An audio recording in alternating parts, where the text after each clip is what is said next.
Welcome to the Amplifying Leadership podcast. I am your host, Tara Lehman, a partner, coach, and consultant at Twin Life Coaching and Business Services, of which Amplifying Leadership is a division.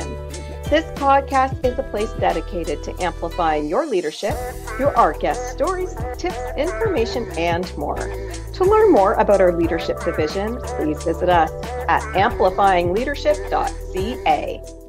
Today, I am welcoming Russell Justice, an author and business consultant. Welcome to the show. Great to be here. Looking forward to it. Me too. Before we get started, why don't you just tell our audience a little bit about your leadership story or why leadership is so important to you? I've been involved in continuous improvement and leadership consulting for about 5 decades now. Wow, that's awesome. Around the globe and with almost every imaginable type of business that you can think of. And I loved it. I've learned so much from other people. There's some incredible things going on out there. And so I figured compelled really to go ahead and write a book about this subject. Very nice. What is your book? Go ahead. Sorry, what is your book called? Several things. It's called This Is What Leaders Do. And we started out with a subtitle of, can you give me an example of that? And that's what the book really does. It talks about 7 principles for leadership. And then for each of those, it just gives a set of examples from around the globe in different kind of industries. 3 things really kind of triggered me eventually to write the book. First of all, my mentor, lifelong friend and mentor, Aubrey Daniels, who's iconic in the applied behavioral science world. If he comes into a convention, it's like Elvis is in the building. Oh, really? We've worked together, traveled together, talked together, and every time I see him, he says, when are you going to write the book? The second was the father of quality, Dr. Edwards Deming. I've worked with him, traveled with him. I'm on the plane with him once, taking him back to Washington, D.C., his home. And he said to me, Justice, anybody that's had the experiences that you have an obligation to share it with others. So it was being blessed and having an obligation. And third, I ran into this quote that really struck me that said, when an old man dies, it's like a library burning down. And I thought, I don't want the library to all burn down. So I'm going to try to capture some of that and share it with folks. I said, I'm a turtle on a fence post. What that means is if you've ever seen a turtle sitting on top of a fence post, you know he didn't get up there by himself. Somebody put him up there. I've been blessed with these experiences. And so all in all, I guess my objective really is to make this place work better and make it a better place to work. I think you can do one of those, but I want to try to do both at the same time. And I think you have some very, privileged opportunities with the people that you have worked with. So when they tell you to write the book, you write the book. And, we're here to talk about that leadership today. So I'm sure bits and pieces of that will come out. What would you say then is the most important challenge that you're seeing our leaders, business owners facing right now? I believe the biggest challenge in terms of performance or success is the rate of improvement. The question is not, are you continually improving? The question is, are you continually improving faster than your competition? There are companies that are improving and going out of business because they aren't improving fast enough. Many organizations have as one of their key principles, continuous improvement. But that's not enough. It's accelerated continuous improvement. And so that I think is the biggest challenge that's facing us right now. And I think you've got something there because, there's so many industries out there that they just say, I'm always improving, but I can never get ahead. And it's because the world is changing so incredibly fast. I mean, we used to hear of the VUCA world, the volatile, uncertain, world out there, but now it's all about the acceleration of it. I remember continuous improvement being when I was corporate, one of the values we had. And that was great. But the industry I was in wasn't so much about moving fast forward, but they need to. Just adding that one word to it, accelerated continuous improvement, makes all the difference. And the key to that is discretionary. It's that Mm. potential that the employee base has that is incredible. That the challenge for leadership is tapping into that, Mm-hmm. unleashing that discretionary effort. I'm afraid too many of our employees and associates go home with discretionary effort still in their pockets. And back Mm-hmm. at home, they're the coach of the soccer team, they're the chairman of the PTA committee at school, they're managing $100,000 budgets, and we don't turn them loose to do those kinds of things at work. I agree. And I think there needs to be a lot more that comes from employees. Like when we actually listen to them, and it's funny because I just recorded a past Tip Thursday by the time this is released for the podcast about listening and that the ideas that can come when people and our employees trust us to share those ideas, man, we can grow and we can accelerate much faster when we actually listen to other people and not just to what we believe is right, because we're not always going to be right as leaders. So, I think it's really important. What are Yeah. your thoughts about like really getting that feedback from employees and really listening to their ideas to move us forward? Okay. And I would expand it a little bit from maybe just listening to Mm-hmm. empowering them and building a system where Mm-hmm. they're empowered. And Yes. I really think there's four keys to that. Okay. All right.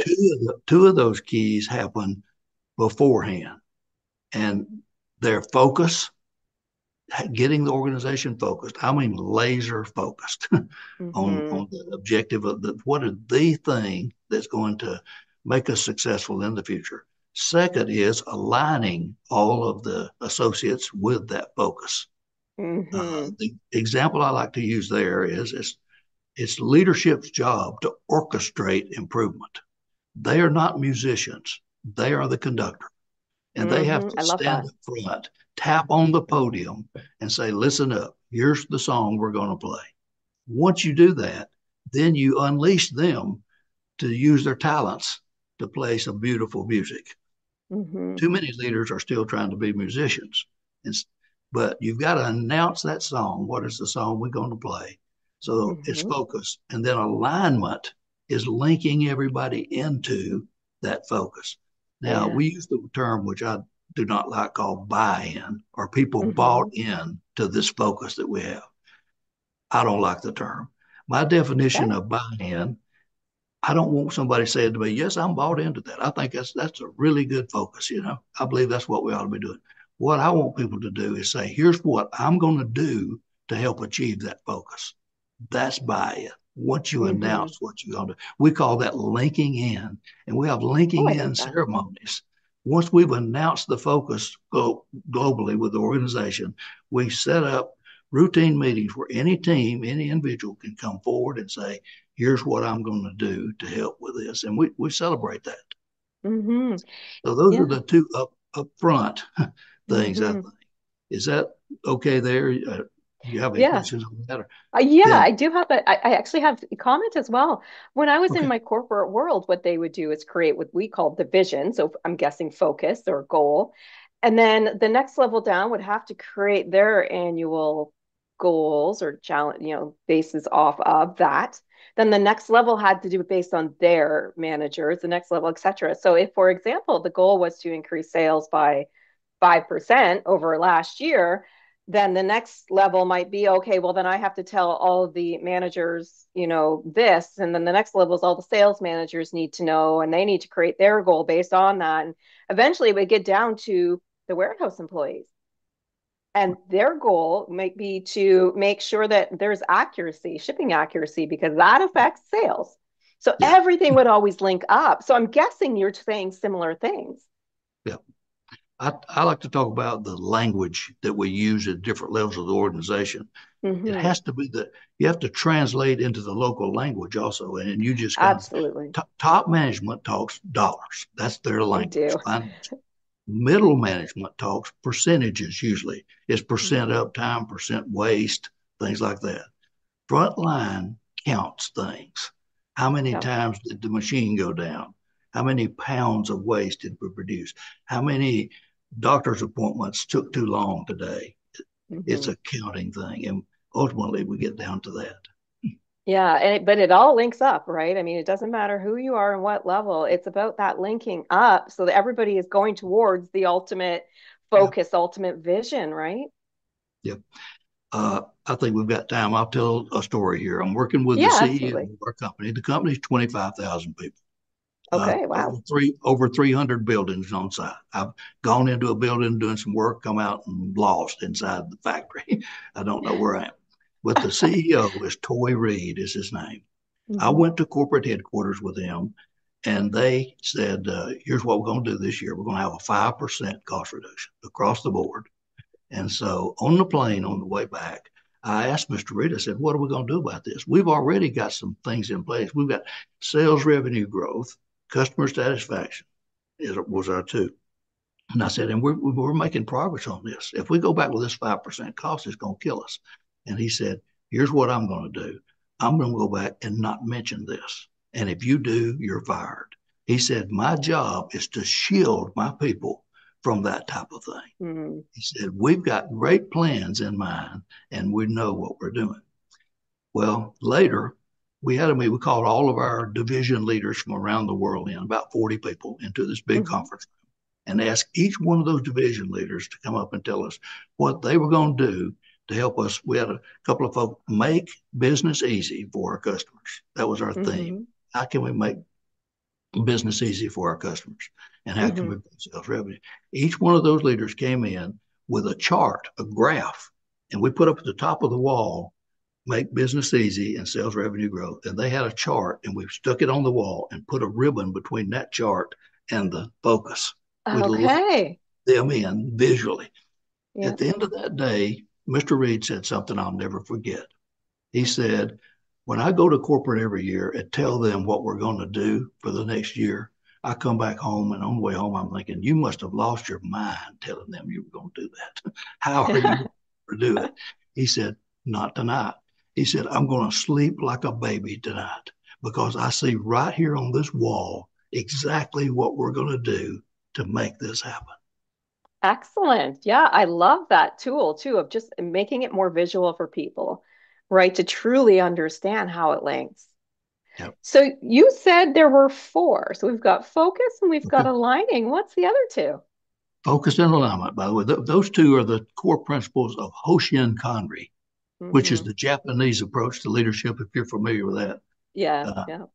every Japanese company that's ever won the Deming Prize, which is the highest prize in the world you can win, practices Hoshin Kanri with focus and alignment. That's what they do. They don't know about this other, which gives us some competitive advantage. Ah, After we've done that, after we've launched, then there's two obligations that leadership has. The first is to provide feedback on how things are going and for the reinforcement for both the behavior. Some people ask the question, do you reinforce behaviors or results? And the answer is yes. yes, exactly. Yes. You reinforce the behaviors. Actually, technically, you should be said, you reinforce the behaviors and you celebrate the results because by definition, you can't reinforce a result. Oh, Reinforcement it's only true. follows a behavior. So Yeah, absolutely. I say leaders have two obligations anytime they ask somebody to do something. First, Hmm. observe whether they did it or not. And Hmm. second, recognize the fact that they did it.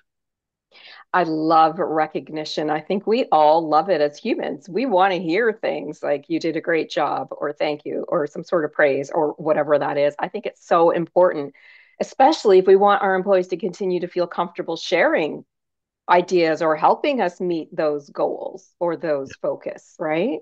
What are your thoughts on that? It's somewhat balanced between the feedback and the reinforcement because feedback Hmm. triggers reinforcement, but Hmm. reinforcement is really the thing that's driving all of the major improvements that I've seen through the years Hmm. because the science of behavior is a function of consequences. People do Hmm. what they do because of what happens to them after they do it. And that's where the Hmm. feedback and the reinforcement comes in. So I say there's four levels of reinforcement. Level Got one is it.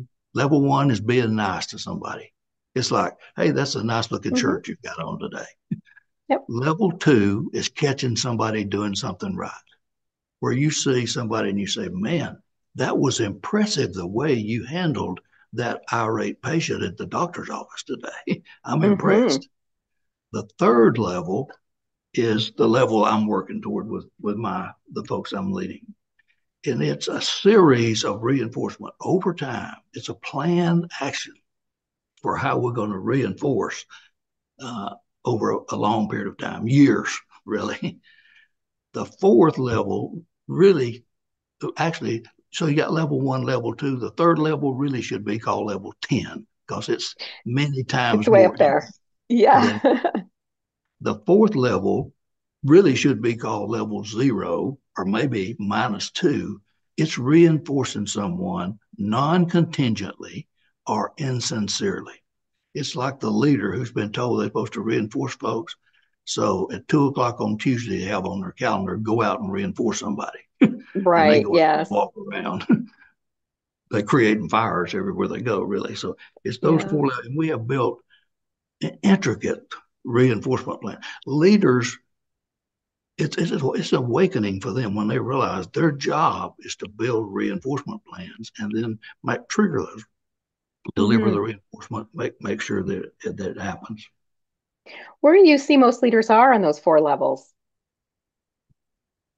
I don't know that there's that fourth level really until we Hmm. demonstrate it. That's why the book is important, where it Hmm. shows examples of these things. Like, one of the 7 keys to leadership is reinforcement. But until you see these examples, that's why I like to say, can you give me an example of that? You can Hmm. explain to leaders what they need to do. They get it, they understand it, but they're just stuck and can't really get started. You share a few examples and they say, okay, I've got it. Just get out of my way. Here, here I go. You know, So give us an example of being nice on level one. it's like I said, just saying that's a nice shirt you have on today. Yeah, the Or simple things, right? or how's your mother doing that was sick? Yeah. Those things Caring. that mean so much. It's caring, right? It's showing that they care and that they're actually paying attention. So then Right. level two is catching it. So what would be your example on this one? Give our audience some sort of global example for this one. Uh, it would be like one employee that covers for another employee, maybe, and says, they have to step away from their desk, go to a doctor's appointment. While they're gone, somebody takes over for them and answers the calls and does everything. And when that person comes back, they say, thanks for taking care of those calls for Hmm. me. You catch them doing something right. I love that, and especially when we find employees doing something we didn't even ask them to do, but that it means so much because Right. it saves us time, right? And we all want our Right. time and energy back. If All with right, so go ahead. that behaviors of functional consequences is driving that, let's say that you had to go away for a doctor's appointment. And Hmm. while you're gone, an important customer calls in with a question. And that person goes and finds out what the problem is, solves the problem, and takes care of it. And then when this person comes back in, they reinforce that. You better believe they're going to be ready to do that again the next day. Exactly. Now, on the other hand, if they come back from the doctor's appointment and you've used some of their paperwork on their desk, and they come back and say, "Who's been messing with my paperwork?" You can't step away from here for even a minute without somebody messing things up, and they complain about that.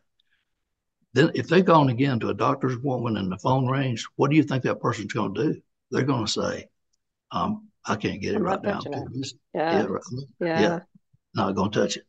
Not It going to touch all it. their behavior. That's not about the person. It's not whether that's a good employee or not. It's about the reinforcement they received. If they're reinforced for the behavior, they will increase. If they're Hmm. not, they will stop. Yeah. It's always about thanking them for what they did too, not just saying, hey, thank you, and assuming people know what we're Specific. reinforcing them for, right? Yep. Sincere, specific, immediate, and personal are the guidelines. Absolutely SS, agree. SSIP. Yeah. A, a Oh, story here. yeah. Go Uh, ahead. this is one of my favorites. John Wooden, the greatest basketball coach of all time in the U.S. at UCLA, written many leadership books as well. They tell us he was a mild mannered kind of guy, usually pretty calm over on the bench. They tell the story of one of his players stole the basketball and passed it off to another teammate, and the teammate went down and scored the bucket. On the way back down, you could see that Wooden was upset over on the bench. And as soon as he could, he called timeout and called the players over and said to the guy that scored the bucket, said, I don't want to ever see you do that again. And the guy said, what do you mean you don't want to see me doing it again? He said, I don't ever want to see your teammate pass the ball to you, set you up for the bucket, and then you not acknowledge that he did it. Uh, And the guy said, looked at Wooden and said, Coach, but what if he's not? And the coach said, all you got to do is just on the way back down the court, just nod to him like that, or just point to him mm-hmm. on the way back down. He said, Coach, what if he's not looking at me on the way back down the court? Coach Wooden said, he'll be looking at you Yeah. if he passed you the ball. People are looking at us Yeah. after they've helped us. That's a very good point too, is those visual pieces too, like looking at us, both physically, but also just like even mentally, so to speak, right? And I think that those are things that we really need to start to be more cognizant of, like bringing those unconscious moments conscious, things that we take for granted and that we just assume our employees think we're thankful for, is really starting to practice that. And even if people start slow, if it's not normal, starting slow is fine too. But yeah, really reinforcing that behavior, reinforcing what we need. I want to quick come back to feedback before we close out today, because feedback is massive, massive topic. And when we talk about feedback, when it comes to reinforcement, are there differences in that, in defining the two for you, or are they pretty similar? No, vastly different, I think. The feedback is the information you need to know when to reinforce. But I say that feedback is the breakfast of champions, that they thrive on feedback. You think about Mm-hmm. sports and how everything's measured and how feedback. The problem with feedback in our organizations today is it's not during the game. It's not real feedback. It's not real time feedback. My Mm-hmm. definition of feedback is feedback that's timely enough and specific enough to allow performance to change and and change the outcome. It has to be during the game. Yeah. Accounting for anything from accounting is not during the game. It's like reading about the score of the game tomorrow in the paper. It's already Right. happened. Yeah. It's over. Mm-hmm. Feedback does not come from accounting. And Yeah. designing those feedback systems is a huge job for leadership.